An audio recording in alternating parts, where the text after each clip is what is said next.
الحمد لله وكفى والصلاة والسلام على سيد الرسل وخاتم الأنبياء وعلى آله وأصحابه الذين أوفوا عهدا الذين هم خلاصة العرب الأربع وخير الخلائق بعد الأنبياء. أما بعد فأعوذ بالله من الشيطان الرجيم. بسم الله الرحمن الرحيم. اقرأ باسم ربك الذي خلق خلق الإنسان من علق اقرأ وربك الأكرم الذي علم بالقلم علم الإنسان ما لم يعلم.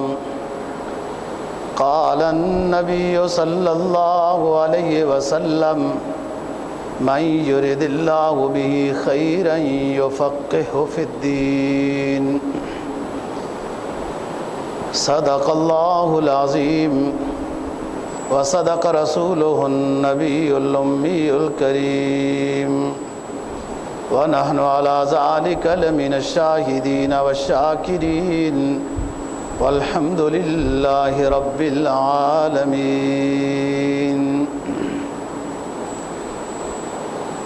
آخری پارے سورہ علق کی 5 آیتیں کریمہ تلاوت کی ہیں اور جناب نبی پاک صلی اللہ علیہ وسلم کا ایک فرمان تلاوت کیا ہے جس کو امام بخاری نے روایت کیا ہے. فرمایا اقرأ باسم ربک الذی خلق. اس میں مخاطب نبی پاک صلی اللہ علیہ وسلم ہیں اور پڑھانے والے جبرائیل علیہ السلام ہیں. آپ پڑھیے اپنے رب کے نام سے جس نے ساری کائنات کو پیدا کیا ہے اور خصوصاً انسان کو ایک نطفہ ناپاک سے پیدا کیا ہے. اقرأ وربک الذی اکرم بالقلم.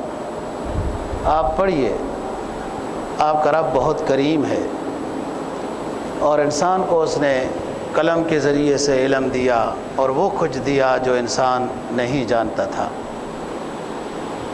جناب نبی پاک صلی اللہ علیہ وسلم کے فرمان کا مفہوم یہ ہے.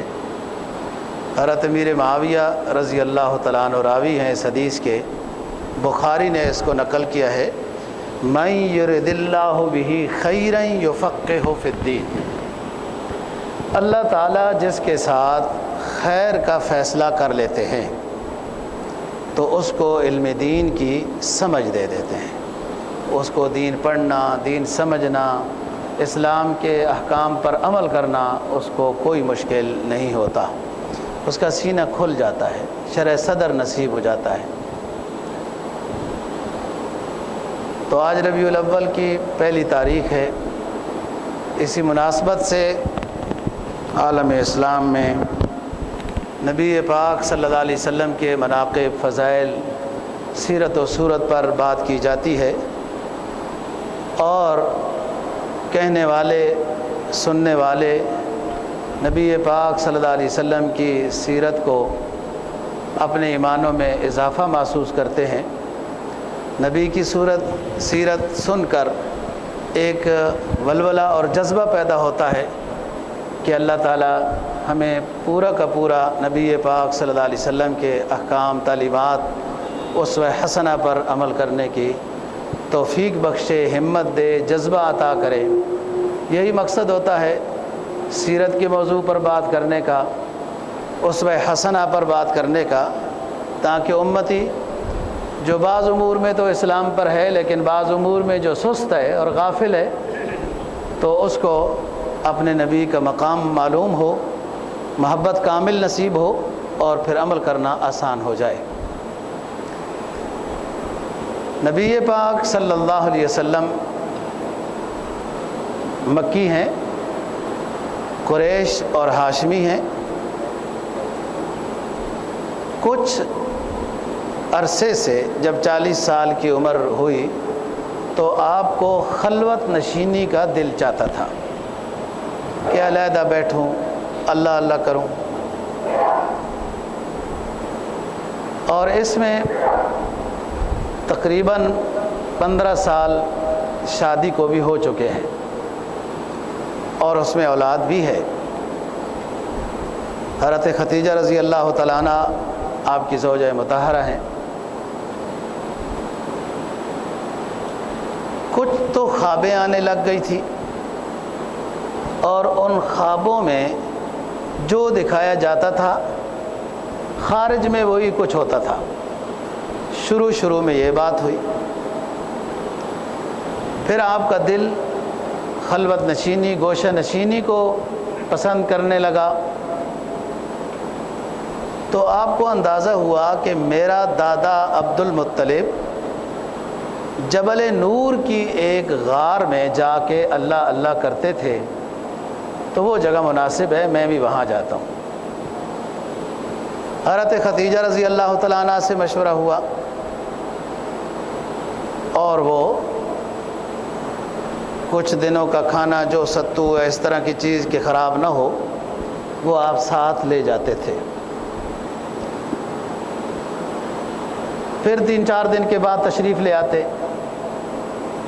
پھر اپنی جو ضروریات ہیں پوری کی، کپڑے بدلے، پھر اپنا کچھ توشہ لیا اور پھر چلے گئے۔ نماز تو فرض نہیں، ابھی نبوت ہی نہیں ملی، لیکن جو آپ کے دماغ میں، قلب میں الہامی طور پر عبادت کا شوق پیدا ہوتا تھا، اس میں تسبیحات، ذکر و اذکار وغیرہ۔ اور غار حرا جن حضرات نے دیکھی ہے، جب اس غار میں بندہ بیٹھتا ہے تو بالکل سامنے بیت اللہ شریف نظر آتا ہے۔ غار میں پہنچنا تھوڑا سا مشکل ہے، وہ 2 پتھر ہیں آپس میں بالکل نا ایسے یوں پتھر ہیں، اس کے درمیان سے گزرنا ہے، یہاں اس کے درمیان سے۔ لوگ فضول باتیں کرتے ہیں کہ جناب جو اللہ کے ہاں مقبول ہے نا جی وہ یہاں سے گزر جاتا ہے، اور جو نہ گزرے تو اس کا مطلب یہ ہے کہ وہ مردود ہو گیا، ایسی باتیں ہیں۔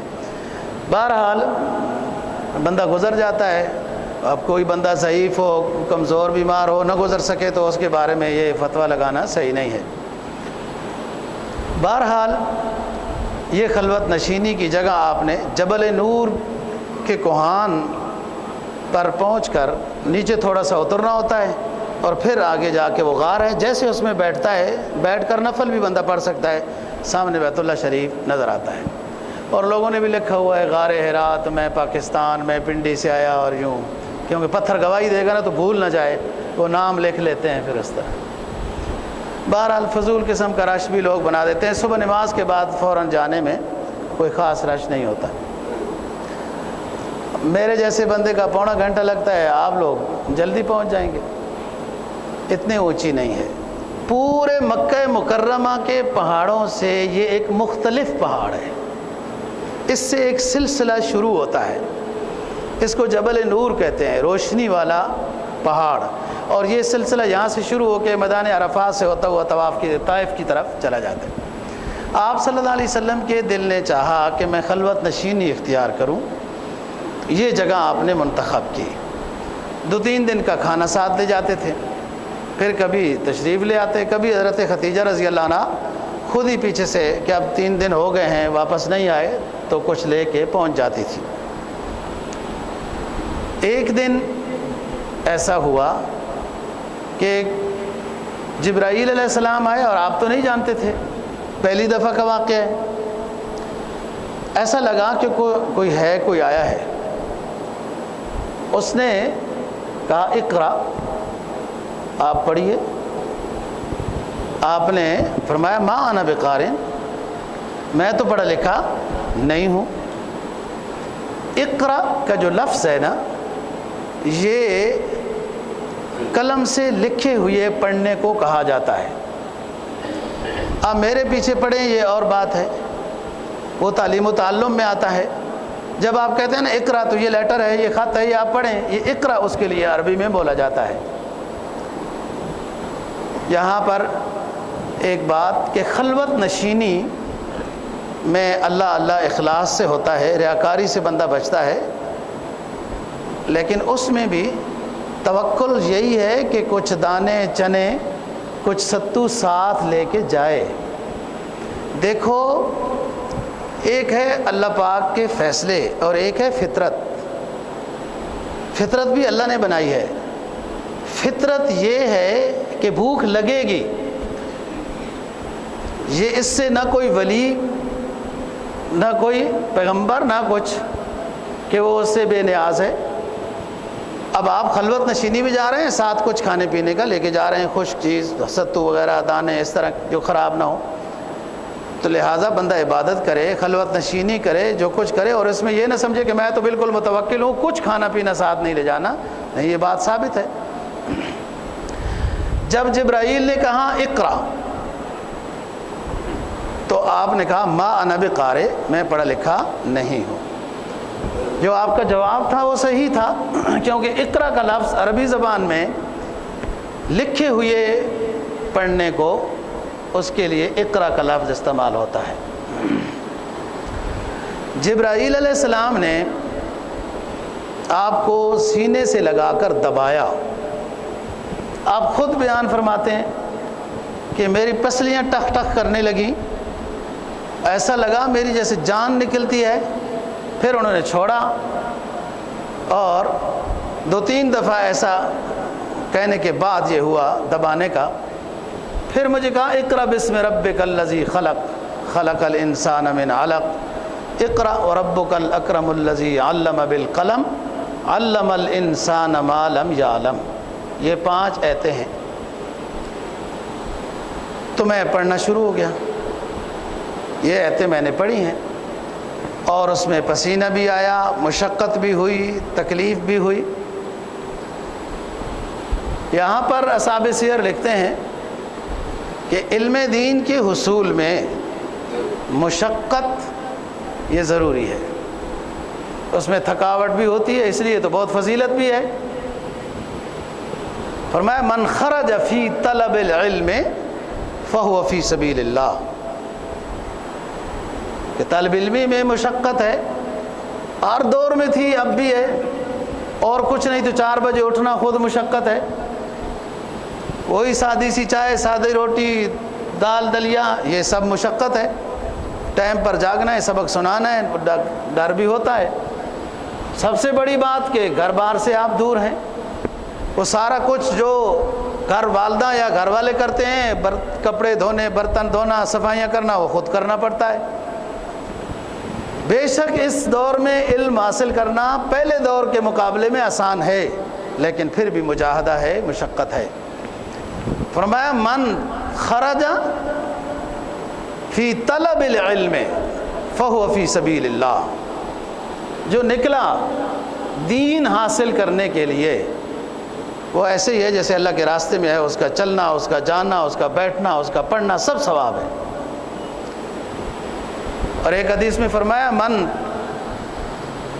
سلک طریقا یلتمس بہ علما سہل اللہ لہ بہ طریقا الی الجنہ، جس نے راستہ اختیار کیا کہ میں فلاں جگہ جا کے ایک عالم دین سے علم حاصل کرتا ہوں،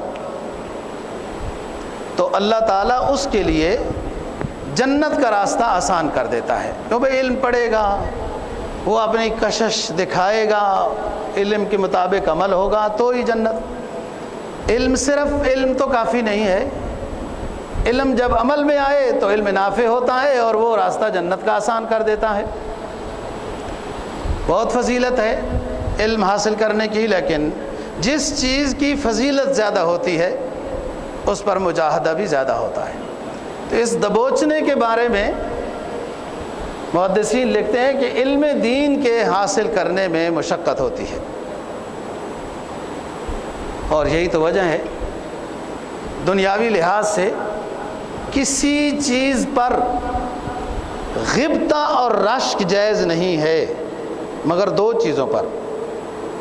لا حسد الا فی الاثنین، رجل آتاہ اللہ مالا فہلکہ فی سبیل اللہ فی الحق، ورجل آتاہ اللہ العلم والحکمہ فہو یقضی بہا۔ 2 لوگ ایسے ہیں جن پر آپ رشک کریں، غبطہ کریں کہ اللہ ہمیں بھی ایسا بنا دے۔ ایک وہ ہے جس کو اللہ نے رزق حلال دیا ہے اور اللہ کے راستے میں وہ دیتا ہے، آپ کے پاس نہیں ہے، آپ حسرت کرتے ہیں کاش کہ اللہ مجھے بھی اس جیسا رزق حلال عطا کرتا تو میں بھی اللہ کے راستے میں دیتا۔ بھلے اللہ نے نہ بھی دیا ہو، اس غبطے اور رش کا ثواب ہوتا رہے گا، کیونکہ یہ تو رزق جو ہے وہ اللہ کی عطا ہے، جس کو جتنا دے۔ وَرَجُلٌ آتَاهُ اللَّهُ الْعِلْمَ وَالْحِكْمَةَ فَهُوَ يَقْضِي بِهَا، کہ اللہ نے اس کو قرآن، حدیث، علم دین یہ عطا کیا ہے اور وہ خود بھی عمل کرتا ہے، لوگوں کو بھی بتاتا ہے۔ ایسے بندے پر بھی رش کرنا محبوب ہے، اللہ کو پسند ہے کہ بے شک نہ بھی پڑھ سکے کوشش تو کرے نا۔ اگر صدق دل سے کوشش ہو، بندہ منزل مقصود تک نہ پہنچے، جو وہ کوشش کر سکتا ہے نا اتنا کیا ہے، منزل تک نہیں پہنچ سکا، اللہ تو پھر بھی قبول کر لیتا ہے۔ وہ 99 قتل ہوئے نا جی، مشہور بات ہے۔ ایک خشک مولوی سے مسئلہ پوچھا نا، خشک مولوی جانتے ہو؟ نہیں اندازہ آپ کو۔ اس نے سیدھا بتایا جی ایک قتل کی سزا جہنم ہے، آپ کدھر توبہ ہے، جاؤ۔ اس نے اس کو بھی قتل کر دیا، اب چلو 100 کا حصہ پورا ہو جاتا ہے۔ پھر فکر لگی کہ 100 قتل ہو گئے، اب کیا کروں؟ لوگوں سے پوچھتا پھرتا ہے توبہ کیسے ہوگی، اتنے قتل ہو گئے۔ کسی نے کہا یار وہ فلانے گاؤں میں ایک اللہ والا رہتا ہے، بخاری کی حدیث ہے، فلانے گاؤں میں جاؤ، ایک اللہ والا رہتا ہے، عالم رہتا ہے، بڑا نیک ہے، اللہ والا ہے، پڑھا لکھا ہے، صحیح جواب دے گا، راستہ بتا دے گا آپ کو۔ طلب سچی تھی، یہ چل پڑا، 100 کا قاتل، اور راستے میں طبیعت خراب ہو گئی، یہ الگ آزمائش ہو گئی، گر گیا، لیٹ گیا، فوت ہو گیا۔ فرشتے آ گئے، جو گناہگار کی روح قبض کرتے ہیں وہ بھی، اور جو نیک اللہ والے کی روح قبض کرتے ہیں وہ بھی، دونوں آ گئے۔ ان کا تنازع ہو گیا فرشتوں کا۔ جو گناہگار کی روح قبض کرتے ہیں وہ کہتے ہیں توبہ تو نہیں کی ہے نا، جا رہا تھا، توبہ تو نہیں کی ہے، اس لیے ہم نے روح قبض کرنی ہے، گناہگار ہے۔ جو نیک لوگوں کی روح قبض کرتے ہیں فرشتے، وہ کہتے ہیں یہ چل تو پڑا تھا، اس کے بس میں اتنا تھا، موت تو اپنے قبضے میں نہیں ہے۔ دونوں کا تنازع جب ہوا تو فیصلے کے لیے فرشتوں نے مشورہ کیا کہ اللہ پاک کے پاس جاتے ہیں۔ اللہ کے پاس پہنچ گئے، اللہ نے حکم دیا زمین کو کہ جو جتنا چل کر جا رہا تھا، تباؤدی یا ارض، لمبی ہو جا، اور جدھر جا رہا تھا اس زمین کو کہا تقربی، اس اللہ والے کے پاس یہ بندہ جا رہا تھا، جہاں مرا ہوا ہے، جہاں پڑا ہوا ہے، وہاں سے اس اللہ والے تک کے لیے زمین کو حکم دیا قریب ہو جاؤ، سکڑ جاؤ، اور جدھر سے چل کر گیا اس زمین کو کہاں لمبی ہو جاؤ، اس کے قبضے میں ہے نا جی۔ فرشتوں کو حکم ہوا جاؤ، دونوں گروہ چلے جاؤ، وہ جدھر سے جا رہا تھا اس زمین کو بھی ناپ لو، جدھر پہنچنا تھا اس زمین کو بھی ناپ لو۔ جب ناپا گیا تو وہ زمین کم تھی جدھر جا رہا تھا، فرمایا اس کی توبہ قبول ہے، توبہ کی بھی نہیں۔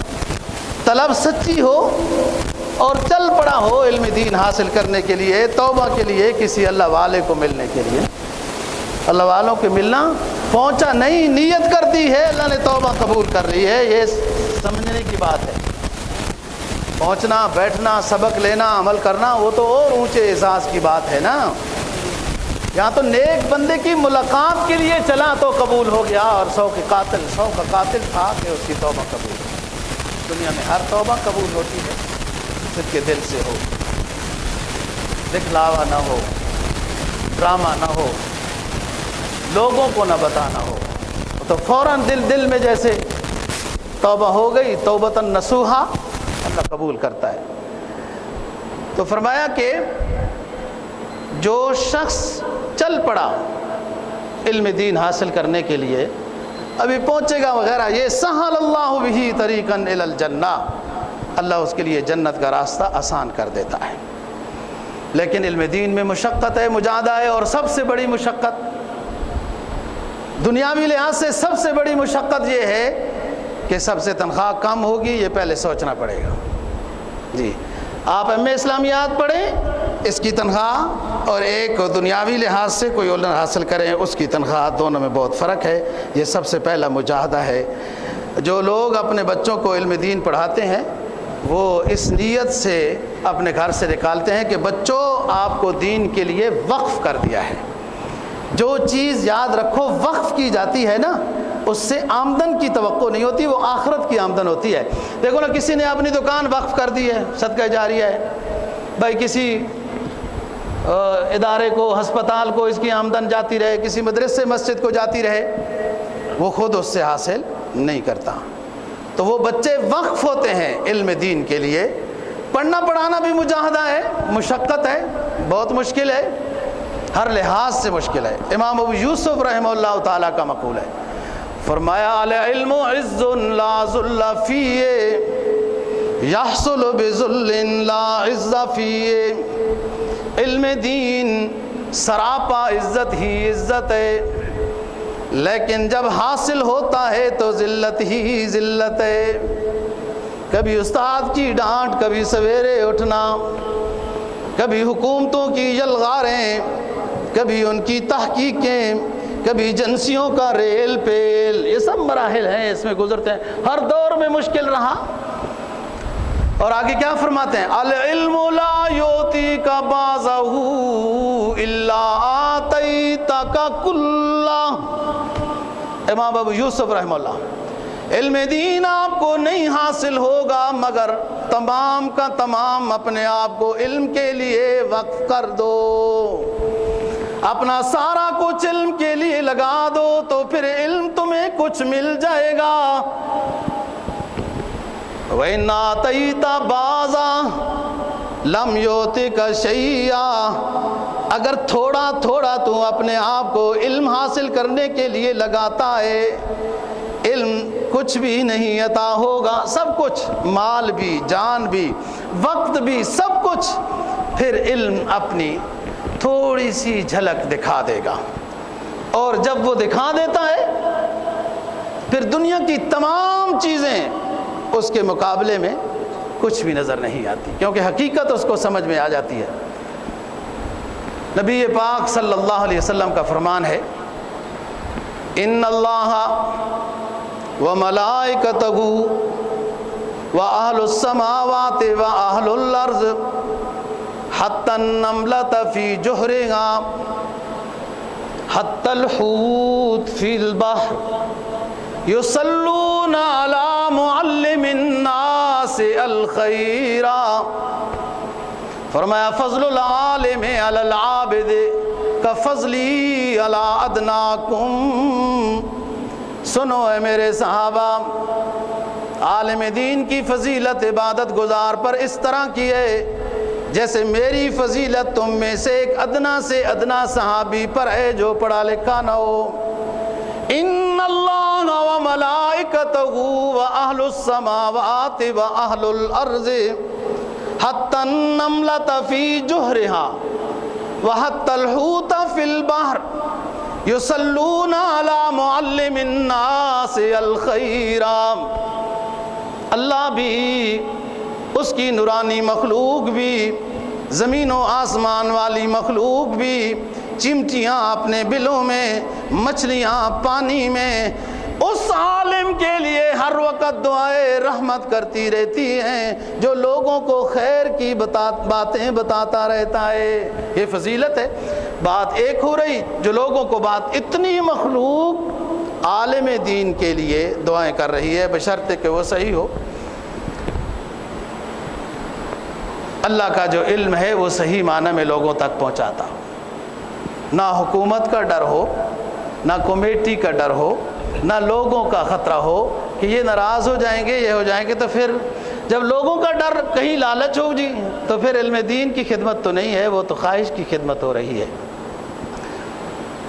امام مالک رحمہ اللہ تعالیٰ کا مقولہ ہے نا، هل افسد الدین الا الملوک واخبار سوء ورهبانها، یاد رکھو علم دین کو نقصان پہنچانے والے تین گروہ ہیں۔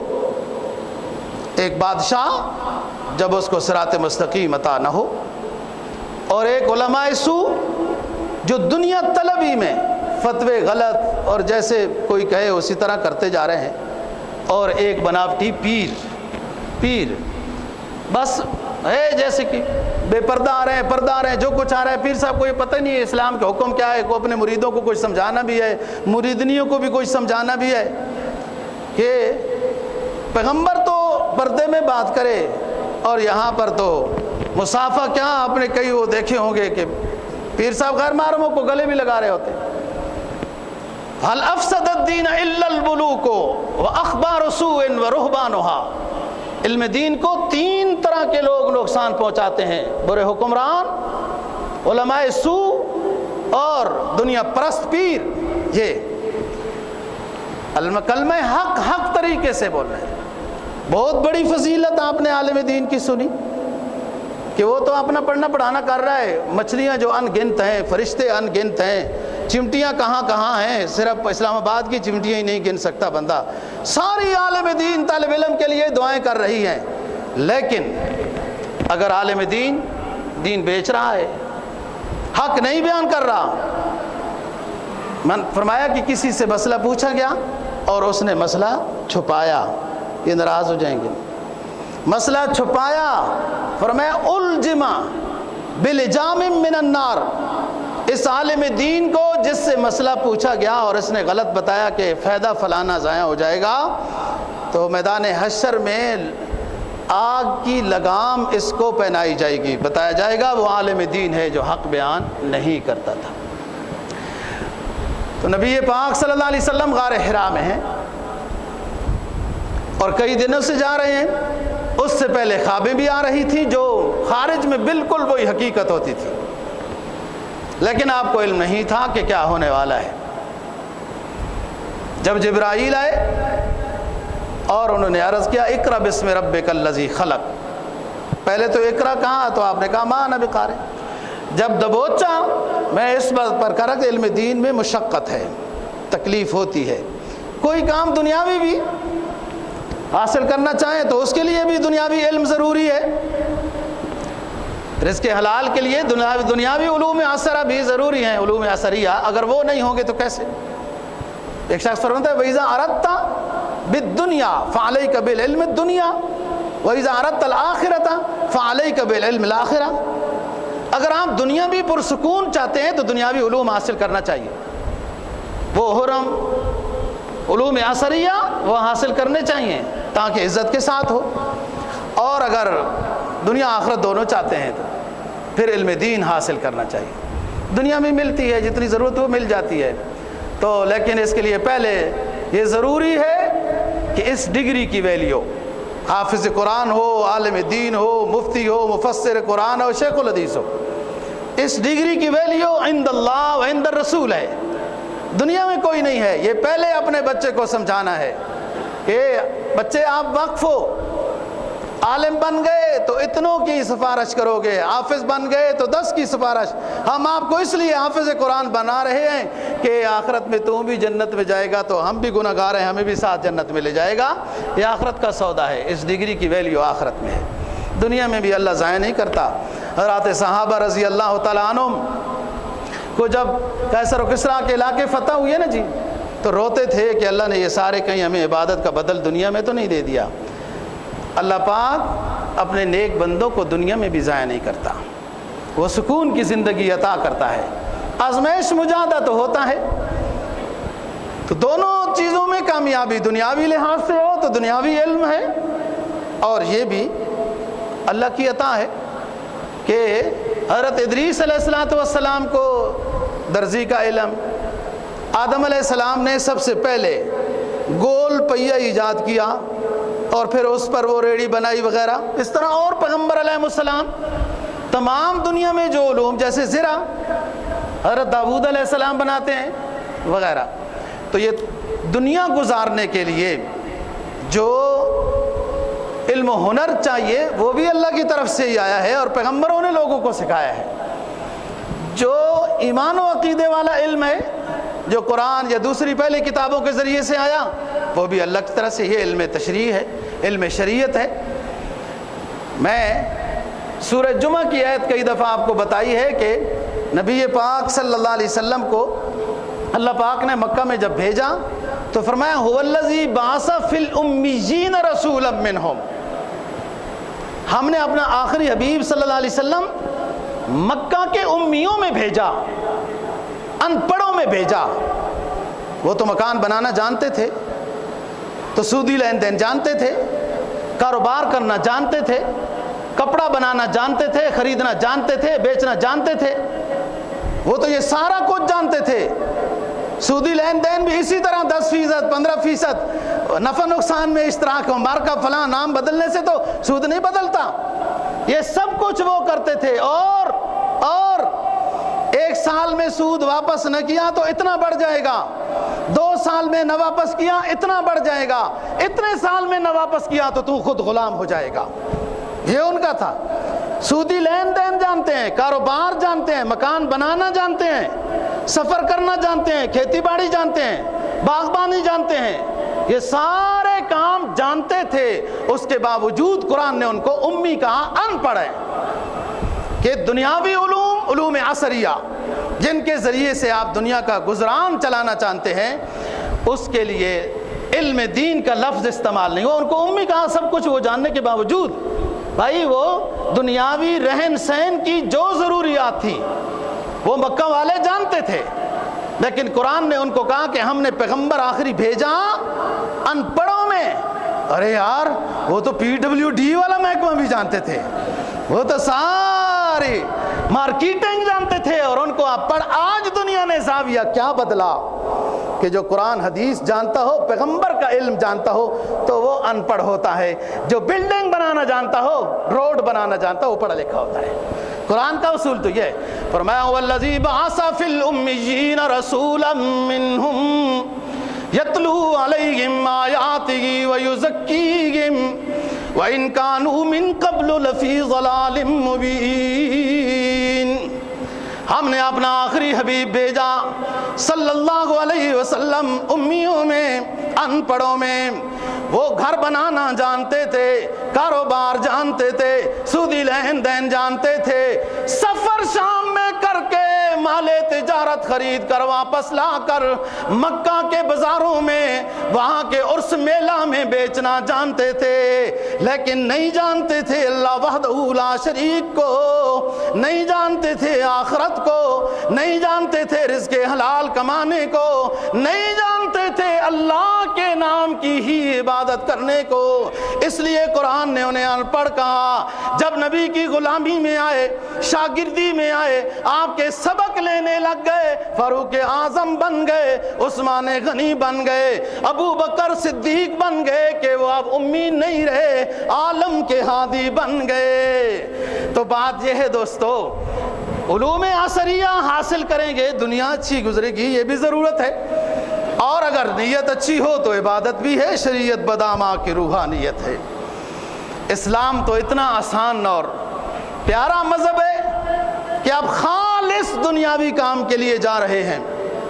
فرض کرو جی مزدوری کرنے جا رہے ہیں کہ بچوں کا پیٹ پالنا ہے، نیت یہ ہے کہ اپنے بچوں کو رزق حلال کھلاؤں، تو یہ مزدوری کرنا بھی عبادت ہو جاتا ہے۔ یہ دفتر میں آنا، یہ کاروبار کرنا، اور اگر 2 نفل پڑھ رہا ہو، اس لیے بڑا ہلا کے اور پڑھ رہا ہے کہ صاحب بھی پہلی صف میں بیٹھا ہوا ہے، تاکہ اس کو بھی پتہ ہے کہ میرا نائب قاصد بڑی خضوع والی نماز پڑھتا ہے، اس کو بھی پتہ چل جائے، یا استاد دیکھ رہا ہے، پیر دیکھ رہا ہے، لوگ دیکھ رہے ہیں، بڑا نمازی بنتا ہے نا جی۔ نفل پڑھ رہا ہے، نیت ٹھیک نہیں تو گناہ کما رہا ہے، بظاہر مزدوری کے لیے جا رہا ہے، نیت ٹھیک ہے تو عبادت کا ثواب مل رہا ہے۔ تو اقرأ بسم ربک الذی خلق پر بات کر رہا ہوں کہ نبی پر وہی آئی، یہ پہلی غار حرا میں، اور دبوچا جب یہ علم دین کی بات ہے کہ اس میں مجاہدہ اور مشقت ہے۔ حضرت ابراہیم علیہ السلام نے وادی غیر ذی زر کہا، کہ میں اپنی اولاد کو اے اللہ پاک آپ کے گھر کے قریب چھوڑ جاؤں، اہل و عیال کو وادی غیر ذی زر ہے جی، وقف کرنا ہے، نیت اچھی ہو اللہ اجر عطا کرے گا۔ دبوچا گیا تو پڑھنا شروع ہو گئے، پھر گھر تشریف لائے، بخار کی کیفیت، فرشتے کو دیکھنا یا اس کی ملاقات یہ بھی ایک بہت بڑا کام ہوتا ہے، اور یہ پہلی دفعہ کا واقعہ تھا۔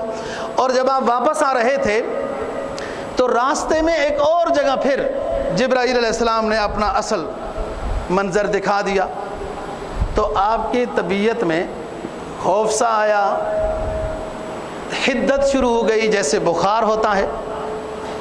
گھر پہنچے اور چارپائی رکھی تھی، فرمایا زملونی زملونی، صیغہ امر ہے، اے میری زوجہ مجھے چادر اڑا دو، مجھے کمبل اڑا دو۔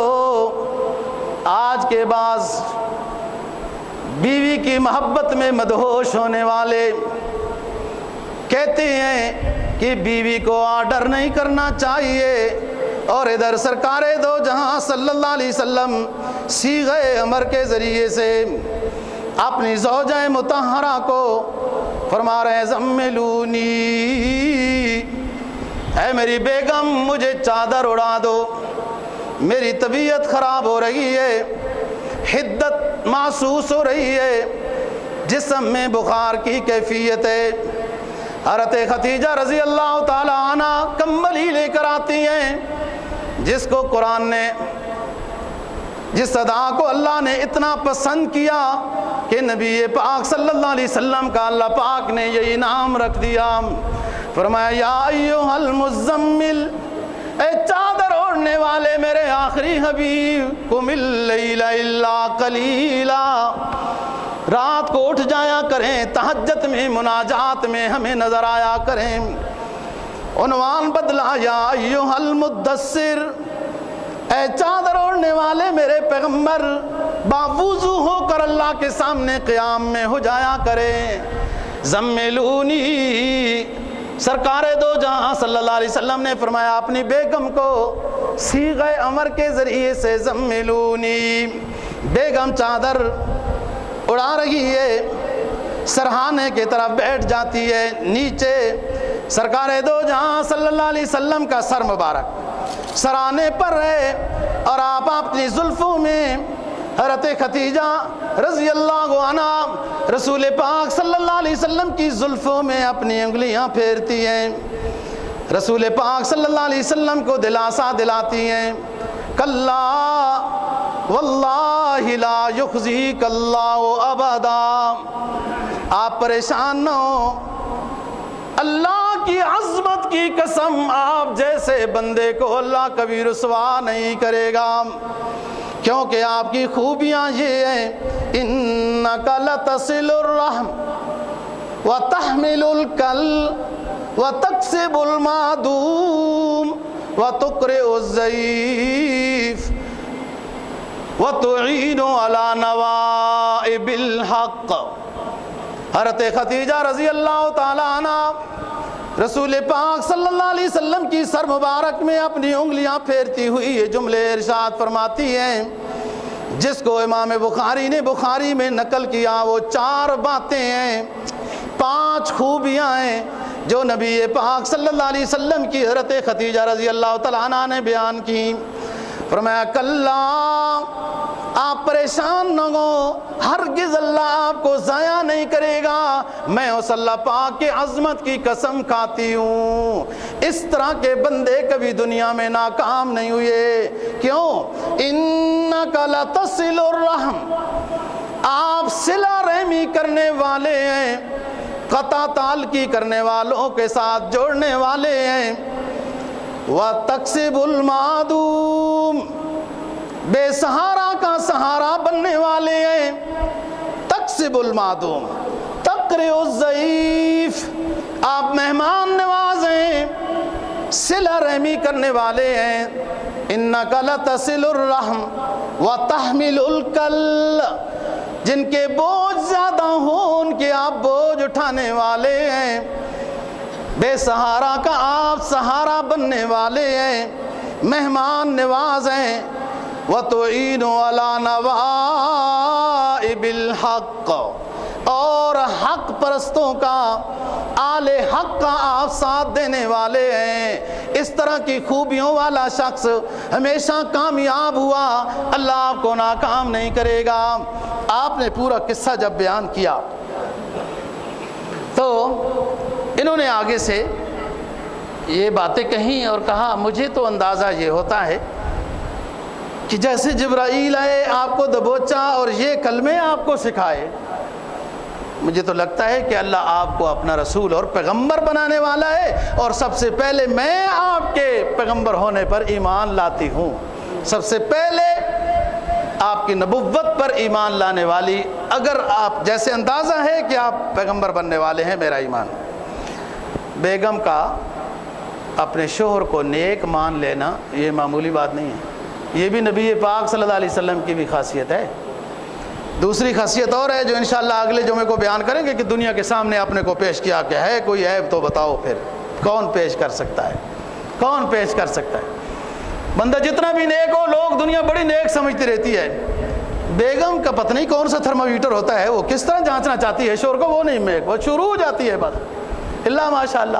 آپ گھروں میں جنتی عورت کا ایک ایک صفحہ، زیادہ بھی نہیں کہ اس کو پریشر تیز ہو جائے، وہ آئندہ کے لیے انکار ہی نہ کر دے نا، ایک ایک ورق جنتی عورت ایک کتاب ہے، انڈیا کے بڑے عالم کی ہے، انہوں نے ترجمہ کیا، اصل میں تو عرب کی ہیں، بہت پیاری کتاب ہے کہ عورت کو پتہ تو چلے کہ میں جھاڑو دے رہی ہوں یا آٹا گوندھ رہی ہوں۔ آج جھاڑو دینے والے اسلام آباد کے بابوں کی بیگم کدھر جھاڑو دیں گی، لیکن جو کچھ بھی میں کام کر رہی ہوں اس کا اسلام نے صلہ مجھے کیا دیا ہے۔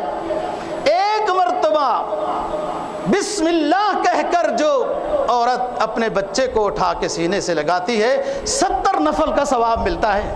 اس کو پتہ تو ہو نا کہ یہ میرے اوپر بوجھ ہی بوجھ ہے، مجھے کیا مل رہا ہے اس پر، صرف 2 روٹیاں صبح شام شوہر دے دیتا ہے، سارے کام مجھ سے کراتا ہے، آٹا گوندنے کا اس طرح۔ اور جنتی عورت تو انشاءاللہ پھر وہ آپ کی نیکی کو بھی مانے گی اور آپ کے اندر جو عیب ہوگے تو اس کی اصلاح بھی کرے گی، تو اچھی بات ہے، اصلاح تو اچھی بات ہے، تبھی تو ہوتی ہے۔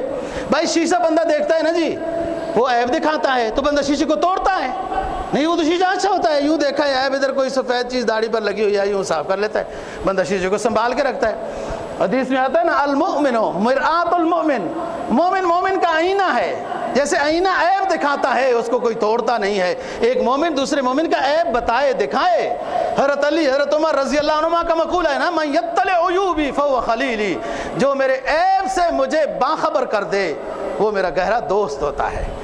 بہرحال یہ حضرت ورقہ بن نوفل اپنے چچا زاد بھائی کے پاس رسول پاک صلی اللہ علیہ وسلم کو لے گئی، انہوں نے بہت تفصیل سے آپ کی بات سنی، بہت ضعیف تھے، اصل تو مکہ کے ہی تھے، لیکن یہ سفر پر گئے اور ان کو عیسائی مذہب اچھا لگا، وہ قبول کر لیا۔ جب رسول پاک صلی اللہ علیہ وسلم کی ساری کہانی سنی تو کہنے لگے کہ آپ کو اللہ پاک اپنا رسول بنانے والا ہے۔ یہ تمام باتیں پہلے پیغمبروں کے ساتھ اسی طرح ہوئی ہیں، اور آپ کو مکہ والے مکہ سے نکال دیں گے، کاش کہ میں اس وقت تک زندہ رہوں تو آپ کی مدد کروں گا، لیکن ایمان کا آپ کے اوپر اعلان آج ہی کر رہا ہوں۔ وہ لوگ جنہوں نے نبی پاک صلی اللہ علیہ وسلم کو نبوت ملنے سے پہلے ایمان لایا نا جی، وہ ایک طب اکبر ہے، ایک حبیب نجار ہے جس کا سورہ یاسین میں ذکر ہے، اور ایک ورقہ بن نوفل ہے۔ علامات دیکھی کہاں آپ کو ان قریب اللہ تعالیٰ نبوت عطا کرنے والے ہیں۔ اللہ تعالیٰ دین کی سمجھ اور عمل کی توفیق نصیب فرمائے۔ وآخر دعوانا الحمدللہ۔